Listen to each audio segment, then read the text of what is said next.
Hey everyone, it's Ann Lane from Conscious Preconception, just popping in today for a little live about in vitro fertilization, mineral deficiencies, and nutrition, and the effects it can have on the potential outcome of your pregnancy and your baby. So thank you for tuning in this week for our Fertility Quickie, because it's really an important one. And as a quickie, it won't be longer than 5 minutes, hopefully. Okay, so here we go. When it comes to nutrition, there are some factors that actually are never checked by doctors, and that's why women love to work with me, a naturopath. Yes, I'm plugging my services, but in all seriousness, what's important to look at is your nutritional minimums and what you should really optimally have for a successful pregnancy. One thing that happens with in vitro fertilization is, unfortunately, many women go through more than one round of it for whatever reason. And what happens to the body when you have this increased level of hormones and they're very set, and sometimes you have to take the pill in the meantime and then start up again, is that your copper will often be much too high. So when the copper is too high in the body, it has the effect that the zinc will be quite low, because zinc and copper bind basically to the same sites in the cell. So low zinc has been shown to increase miscarriage in women, to have lower amounts of live births in IVF. Low zinc also affects the outcomes afterward. That means a lower amount of milk produced during lactation for those who decide to breastfeed. And latching is also a big problem when zinc is low in the mother, because of course the baby is receiving less zinc. And that also leads to a lot of babies just crying, constant crying. So there's been some really interesting research in this, and particularly for women who have either been on the pill and or going through IVF. This is something to really check for, is your level of zinc in your body due to the hormones that you've been giving as part of treatment. Okay, another thing you need to have looked at is basically manganese, selenium, and magnesium. So we have the big four, right?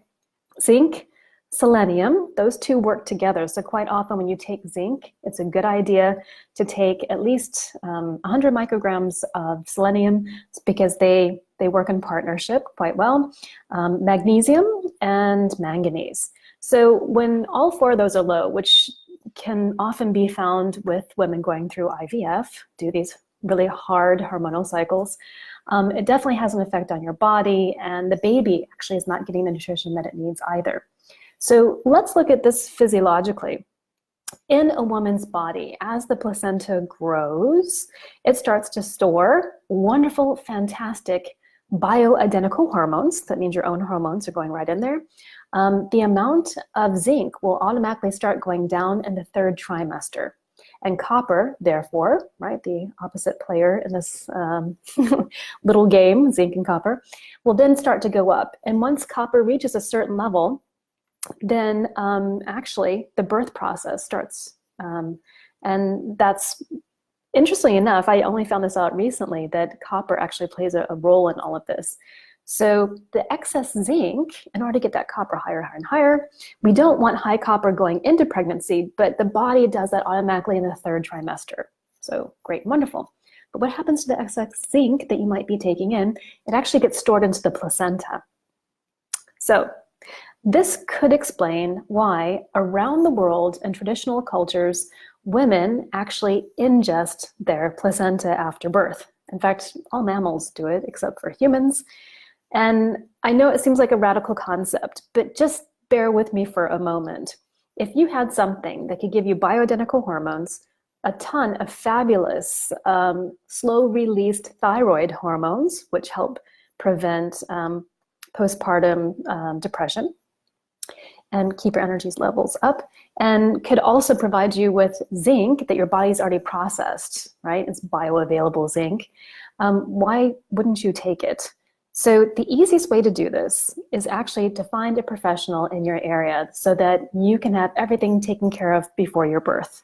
I know this sounds wild, but again, just bear with me. This is something that's been done in traditional cultures, and this is a powerhouse for your own energy after birth. You don't need to take a ton of supplements. You can actually be taking your own placenta, that has been dried or freeze-dried, placed in capsules, so you can just take, the recommended dose every day, and you're getting something that your body needs. And all this nutrition, when everything is functioning well, you've got wonderful milk to provide your baby with again, lots of zinc, because babies need zinc too, particularly for their reproduction needs later on.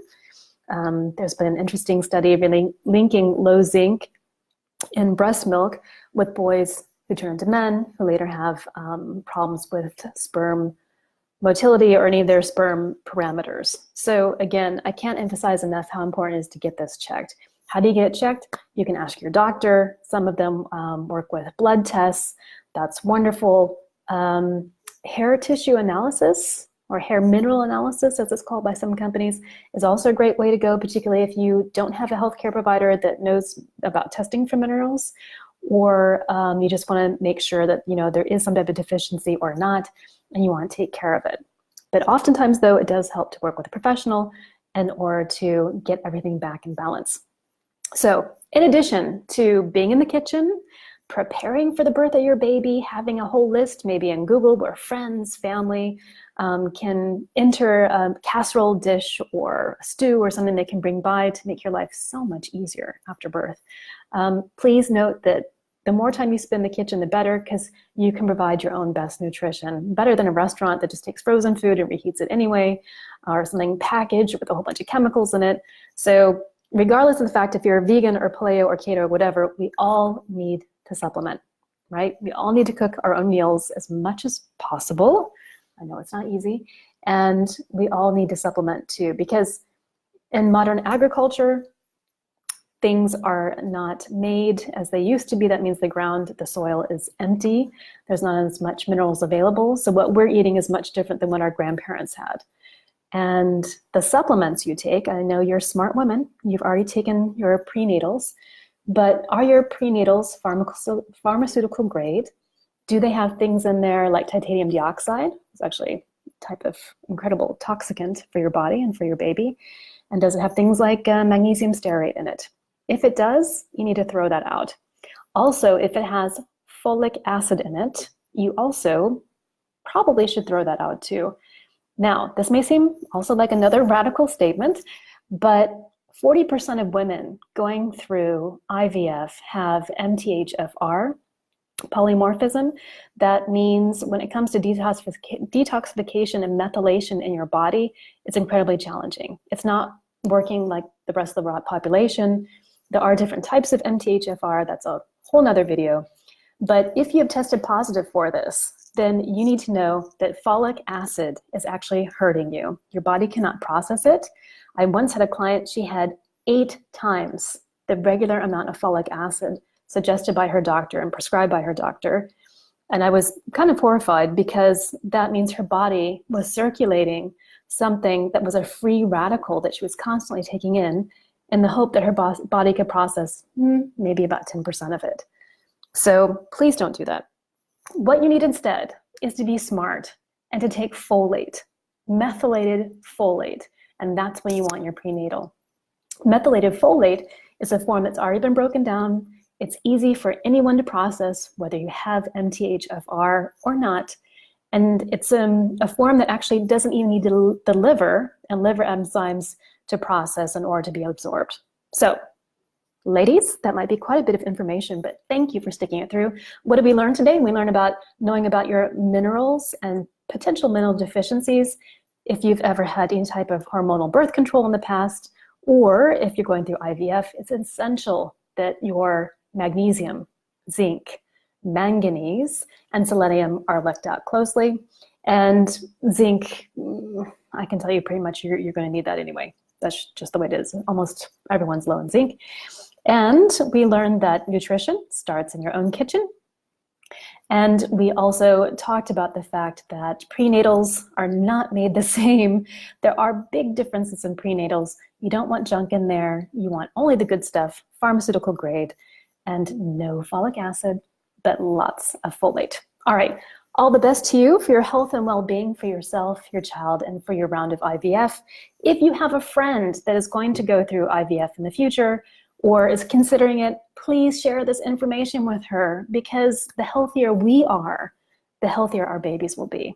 And that is my whole life's work, I want to say, is to help people be healthier and create a healthier generation. Thank you so much, and I will see you again for the next Fertility Quickie. All the best.